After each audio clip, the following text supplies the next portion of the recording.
Romeo کا خط اس کا 12 باب اور اس کی آیت نمبر 3 کی تلاوت ہم کریں گے۔ میں اس توفیق کی وجہ سے جو مجھ کو ملی ہے تم میں سے ہر ایک سے کہتا ہوں کہ جیسا سمجھنا چاہیے اس سے زیادہ کوئی اپنے آپ کو نہ سمجھے، بلکہ جیسا خدا نے ہر ایک کو اندازے کے موافق ایمان تقسیم کیا ہے اعتدال کے ساتھ اپنے آپ کو ویسا ہی سمجھے۔ آمین۔ پولس رسول کلیسیا سے یہ بات کر رہے ہیں کہ جیسا سمجھنا چاہیے اس سے زیادہ کوئی اپنے آپ کو نہ سمجھے۔ پولس رسول ایک ایسے پھندے کے بارے میں کلیسیا کو آگاہ کر رہے ہیں، ایک ایسے ٹریپ کے بارے میں کلیسیا کو آگاہ کر رہے ہیں جس کے اندر کوئی بھی ایماندار کبھی بھی پھنس سکتا ہے۔ بیان کر رہے ہیں کہ جتنا سمجھنا چاہیے کوئی بھی اس سے زیادہ اپنے آپ کو نہ سمجھے۔ مسیح میں چلتے ہوئے ہم نے اپنے آپ پر ہمیشہ نظر کرنی ہے اور اپنے آپ کو دیکھتے رہنا ہے۔ جو کچھ خدا نے ہمیں دیا ہوا ہے، جو توفیق خدا نے ہمیں دی ہوئی ہے، ہم نے اپنے آپ کو اس سے بڑھ کر نہیں سوچنا۔ خدا یسوع مسیح نے ایک تمثیل سنائی تھی کہ 2 شخص ہیکل میں گئے اور ایک فریسی تھا، ایک محصول لینے والا تھا، اور جو فریسی تھا وہ دعا کرنے لگا کہ خداوند میں تیری شکر گزاری کرتا ہوں کہ میں ہفتے میں 2 بار جو ہے روزہ رکھتا ہوں، تیرے حضور میں آتا ہوں، میں دیکی بھی دیتا ہوں، میں سارے نیک کام کرتا ہوں، میں شریعت پر بھی عمل کرتا ہوں، تیرا شکر کرتا ہوں کہ میں اس شخص جیسا نہیں ہوں جو تیرے حضور میں نہیں آیا، اس محصول لینے والے جیسا نہیں ہوں۔ لیکن جو شخص باہر کھڑا تھا محصول لینے والا، اس نے کہا خداوند میں اس لائق نہیں ہوں کہ تیرے حضور آ سکوں۔ مسیح میں چلتے ہوئے ہم نے کبھی بھی اپنے آپ کو بہت زیادہ دعاگو نہیں سمجھنا، ضرورت سے زیادہ کلام پڑھنے والا نہیں سمجھنا، ضرورت سے زیادہ اپنے آپ کو روحانی نہیں سمجھنا، ضرورت سے زیادہ استاد نہیں سمجھنا۔ جو توفیق خداوند نے ہمیں دی ہے اس کو بڑی عاجزی، بڑی فروتنی اور بڑی انکساری کے ساتھ اس کو دیکھتے ہوئے اس میں سے اپنے آپ پر دھیان لگانا ہے۔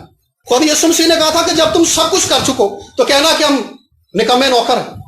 جو صلاحیتیں میرے عزیزوں خدا نے ہمیں دی ہیں یہ خدا کی طرف سے ہیں۔ ان صلاحیتوں اور ان نعمتوں کا مالک خدا ہے۔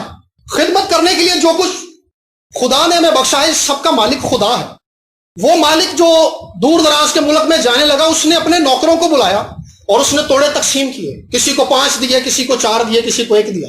ان توڑوں کا مالک وہ خود تھا، اس نے ان کو مختار بنایا تھا، مالک نہیں بنایا تھا ان نعمتوں کا، ان صلاحیتوں کا۔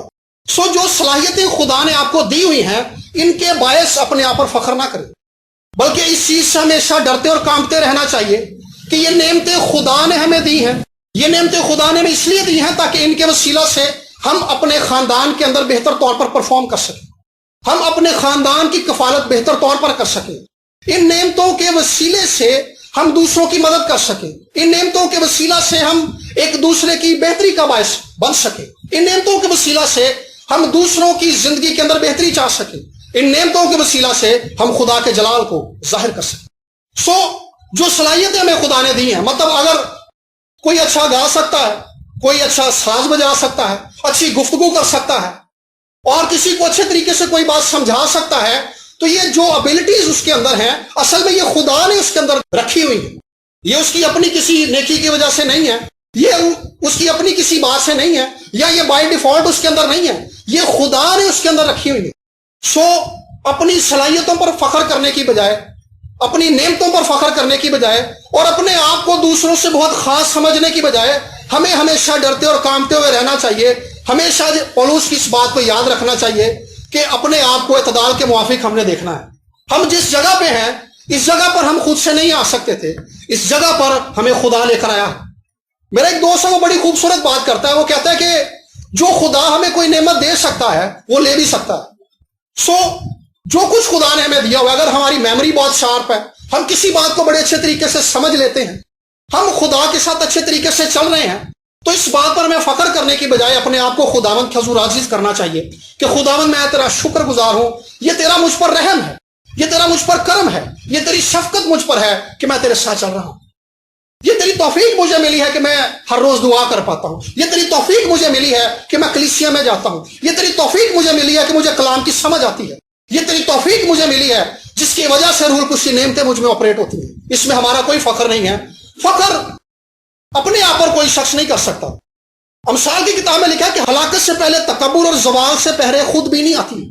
جب تکبر کسی شخص کے اندر آتا ہے، فخر کسی شخص کے اندر آتا ہے، تو اس کی وجہ یہی ہوتی ہے کہ وہ اپنی صلاحیتوں پر فخر کرنے لگتا ہے کہ یار میں تو دوسروں سے بڑا اسپیشل ہوں،